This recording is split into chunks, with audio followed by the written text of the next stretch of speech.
আসসালামু আলাইকুম এভরিওয়ান, সবাই কেমন আছেন? ব্রেড বাসায় বানানো যে এত সহজ, না বানালে বোঝাই যাবে না। দেখেন কি সুন্দর ফ্লাফি হয়েছে, আর কাটার আগেই খুলে আসছে, ছিঁড়ে আসছে লেয়ার বাই লেয়ার। ঠিক আছে, তাহলে আজকে এটাই রেডি করে ফেলি।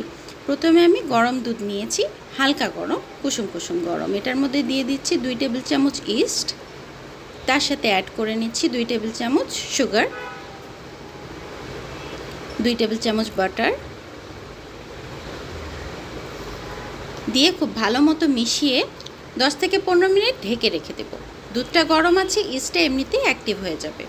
এই যে অ্যাক্টিভ হয়ে গেছে, এখন এটার মধ্যে আমি অ্যাড করে দিচ্ছি ডিম। একটা ডিমে দিব, একটু লবণ দিচ্ছি, আর দিয়ে দিব 3 কাপের মতো ময়দা।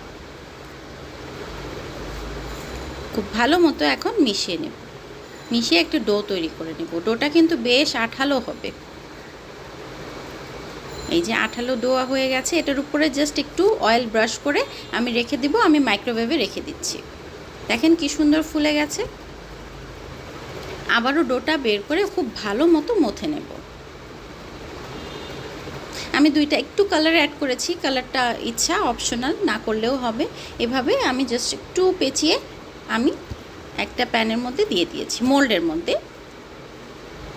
তেল একটু উপর দিয়ে ব্রাশ করে দিচ্ছি। আর এখন 20 মিনিটসের জন্য, 20 to 30 মিনিটসের মধ্যেই এটা হয়ে যাবে, ওভেনে দিয়ে দিচ্ছি। দেখেন কি সুন্দর ফুলে এসেছে, আর উপরের কালারটা কি সুন্দর আসছে। দেখেন, আমি বের করে দেখাই। এই যে দেখেন কি সুন্দর উপরের কালারটা এসছে, ভিতরে লেয়ারে লেয়ারে কিন্তু অরেঞ্জ কালারটা আছে। এখন কাটতে কাটতেই বেশ গরম ছিল এটা। আমি আর ঠান্ডা করার মতো সময় হয়নি আমার, আমি তার আগেই ভিডিওটা করে ফেলেছি। দেখেন লেয়ারে লেয়ারেই কিন্তু বের হয়ে আসছে।